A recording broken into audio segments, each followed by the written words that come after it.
There's a video that really got no attention. It kind of got swept under the rug, and now it's been deleted from the YouTube account of the person who published it. Benny Johnson is a big right-wing commentator, political influencer. He was a friend of Charlie Kirk's.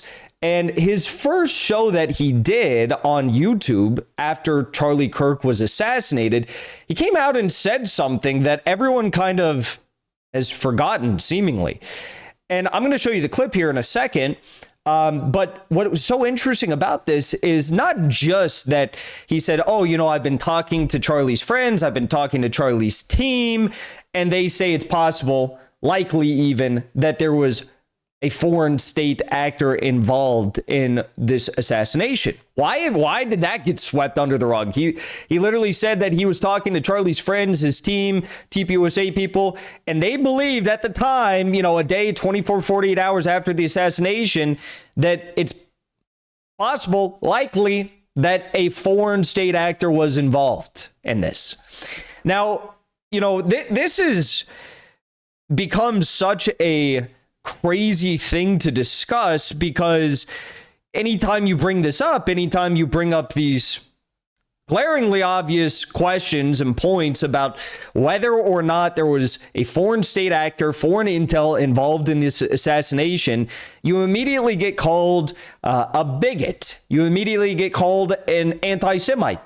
And it's like, well, you know, would I be called those things if I happen to believe that the Ukrainian government was behind this? I mean, it's possible that it's possible it was the Ukrainian government. It's possible it was the government of Nepal.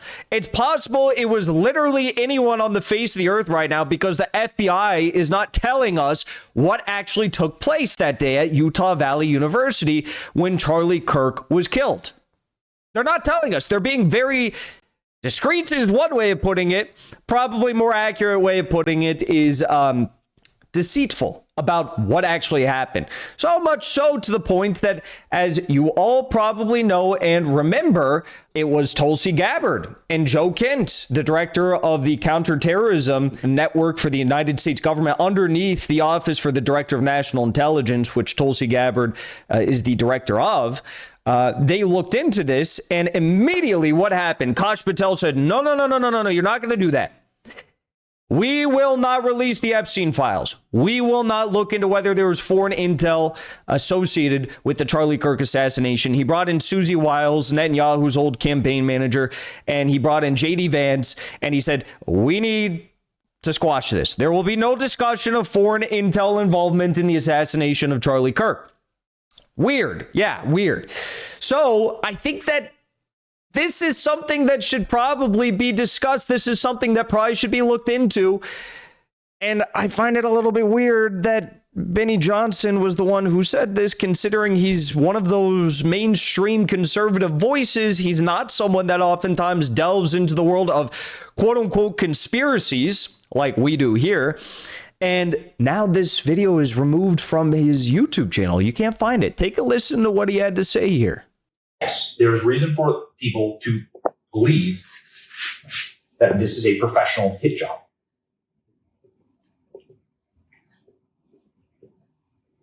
John Solomon is an excellent reporter, and Steven Crowder has some leaked information.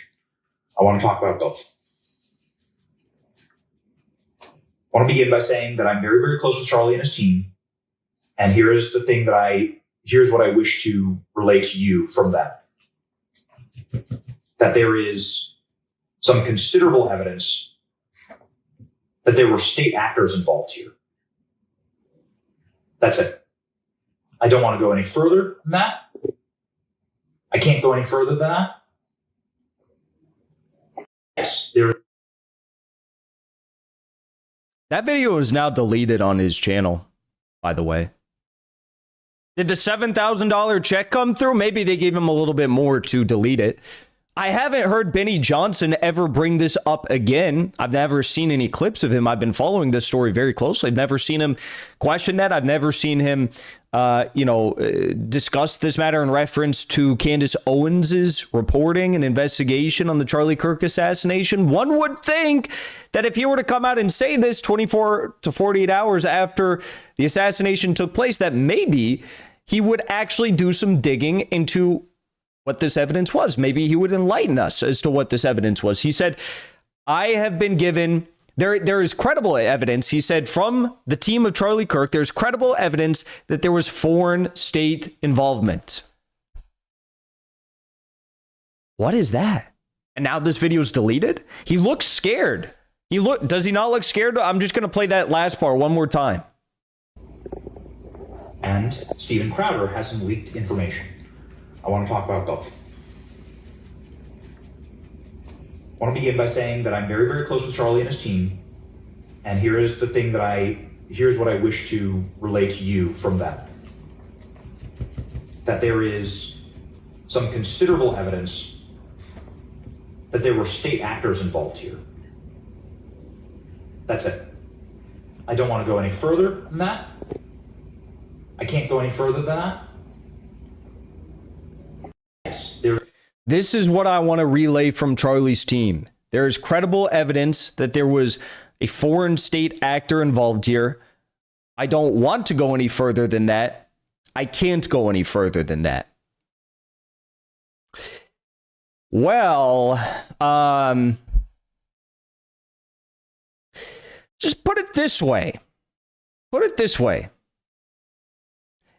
If it was Ukraine, which I've seen some Zionists try to float the idea of, say it was Ukraine, and obviously the Ukrainian government did not like Charlie Kirk. Let's be real about that. Charlie was outspoken in his opposition to this NATO proxy war against Russia.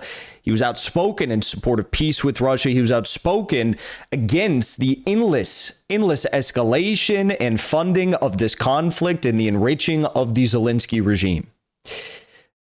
But if it was Ukraine, I would imagine that Benny Johnson wouldn't feel so scared to say that, because Benny Johnson is also a critic of the NATO proxy war against Russia. He kind of takes the Trump line on this war. He says we should have peace.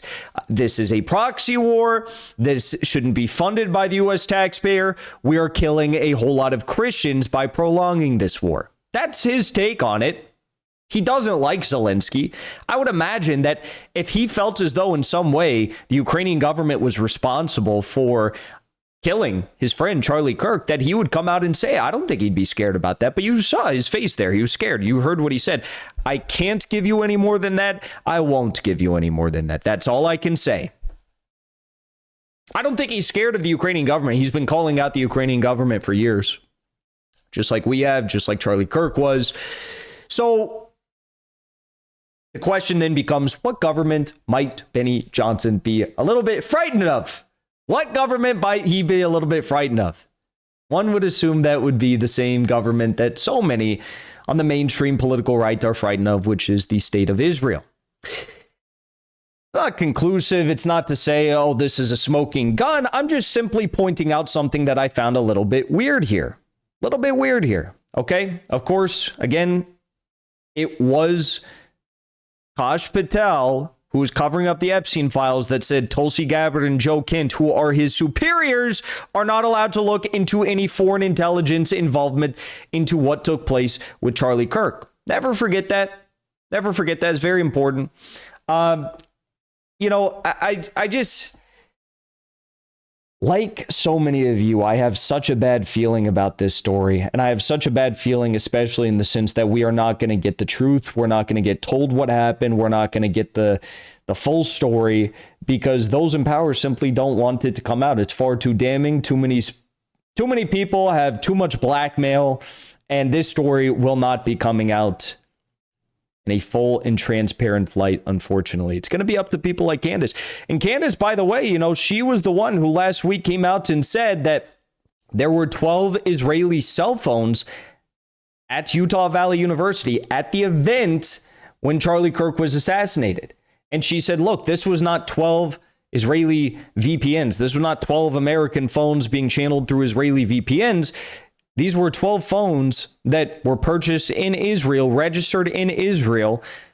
12 people, presumably, who had been to Israel, who did this. Okay, who were there. Sorry, not who did this, who were there. So were those foreign exchange students? Were they just visitors? I mean, were they students looking at the campus from Israel? Can someone explain this? We've had no explanation, and that's the problem here. There's so many questions. Maybe all those questions have answers, but we need answers, and we need to end this cover-up. Before you leave, I want to say thank you for the support, because after 2 years of being banned, we are finally back home on YouTube. So be sure to subscribe to our channel and also join as a member on our channel using the link at the top of the description. I rely on the generous support of viewers like yourself to get the truth out to as many people as possible. You can also support the show on Locals or Give Sin Go. The mainstream media and the powers that be are never going to stop attacking us for bringing the truth to as many people as we do. Thank you so much for your support.